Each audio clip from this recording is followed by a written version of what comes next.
Bonjour Adeline Dieudonné. Bonjour. Alors, La vraie vie est publiée aux éditions L'Iconoclaste. C'est votre premier roman, mais vous avez déjà publié 3 nouvelles, je crois, et une pièce de théâtre, Bonobo Moussaka. Alors, La vraie vie est un livre dont on parle beaucoup en cette rentrée littéraire de septembre. Votre roman figure sur la première sélection à la fois du prix Goncourt et du prix Renaudot. Alors, quel effet ça fait pour un premier roman ? Je vous entends le dire et je réalise. c'est encore un choc. Je réalise pas bien ce qui se passe. C'est incroyable. Je m'attendais pas du tout à ça. Alors on va pas résumer ce roman, La vraie vie, mais on peut dire quoi? C'est l'histoire d'une adolescente qui devient une jeune femme dans une famille d'apparence classique avec un père, une mère et un frère. On peut en dire plus sans en dire trop? Oh oui, on peut dire qu'ils habitent dans un endroit relativement moche, que le père est un chasseur de gros gibier. Très violent, un prédateur. Ouais. Que dans la maison, il y a la chambre des cadavres, dans laquelle il entrepose tous ses trophées de chasse. Que la maman est inexistante, qu'elle l'appelle... Vous l'appelez l'amibe, enfin, voilà. Vous la comparez à une amibe, je ne sais pas combien de fois dans le livre. Oui, tout à fait. Enfin, c'est le regard, en tout cas, que l'héroïne a sur sa maman. Dont on ne connaît pas le nom, d'ailleurs. Dont on ne connaît pas le nom. Ouais. Mais très peu de personnages sont nommés dans le roman, effectivement. Il y a juste le petit frère qui a un nom. Le petit frère Gilles, oui, voilà. Tout à fait. Et alors ça se passe, vous l'avez dit, dans un quartier banal, ça se passe en Belgique, puisque vous êtes belge, mais ça pourrait se passer n'importe où ailleurs, dans beaucoup de pays en tout cas. Tout à fait. Ouais. C'est pour ça que je ne nomme pas l'endroit non plus, parce que je pense que cette histoire est relativement universelle et qu'elle pourrait se passer n'importe où. Oui. Alors, c'est la jeune fille qui raconte l'histoire. C'est le personnage principal du livre, mais on a l'impression que les autres personnages, c'est comme un puzzle. Si on en retire un, on ne comprend plus, en fait, l'histoire. Ils sont tous aussi importants, même s'ils ont moins de place dans le livre. Oui. Peut-être parce que c'est ça. Elle grandit et tous les personnages contribuent quelque part à son développement à elle. Et ils ont tous un rôle effectivement très important par rapport à elle. Ouais. Alors dans ce climat familial un peu particulier, donc on l'a dit, le père chasseur très violent parce que la mère elle est complètement éteinte, mais on comprend petit à petit pourquoi elle est éteinte parce que en fait le père la bat. Oui. Ouais. On peut dire qu'il y a quelque chose qui domine chez l'héroïne principale, chez la narratrice, c'est la peur. C'est quelqu'un qui a peur. C'est quelqu'un qui a peur, mais c'est quelqu'un qui se mobilise face à cette peur, qui va avancer.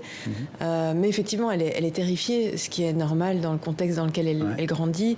Et voilà, elle est spectatrice sans révéler l'histoire, mais le premier été, il se passe un drame auquel elle assiste avec son petit frère.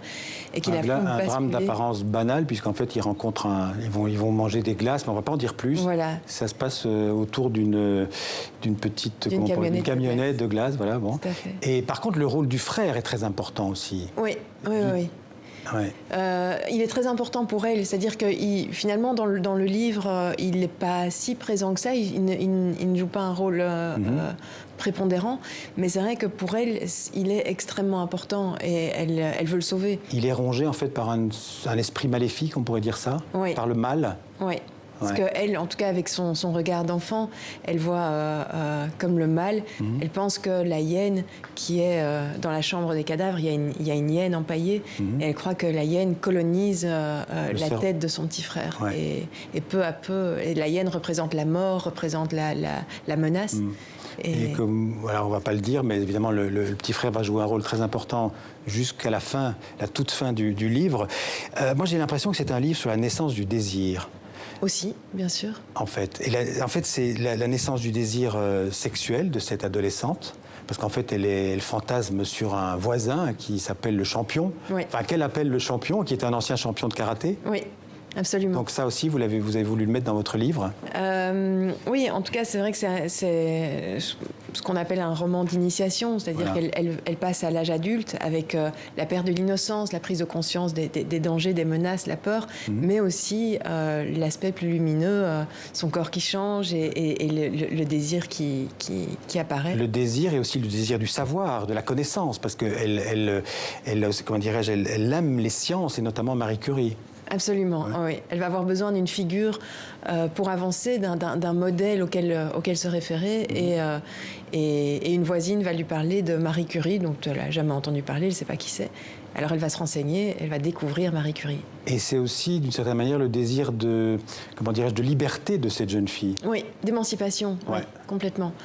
D'émancipation, parce qu'elle refuse, elle se rend compte de ce qu'est la réalité, elle se rend compte aussi de ce que son père veut lui imposer comme rôle, et elle refuse, simplement.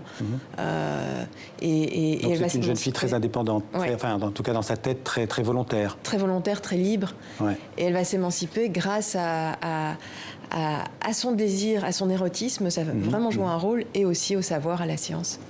Qu'est-ce qu'il y a de votre famille dans cette histoire? J'espère pas trop. Non, je vous rassure, je vais bien. Et mes parents sont très chouettes. D'accord.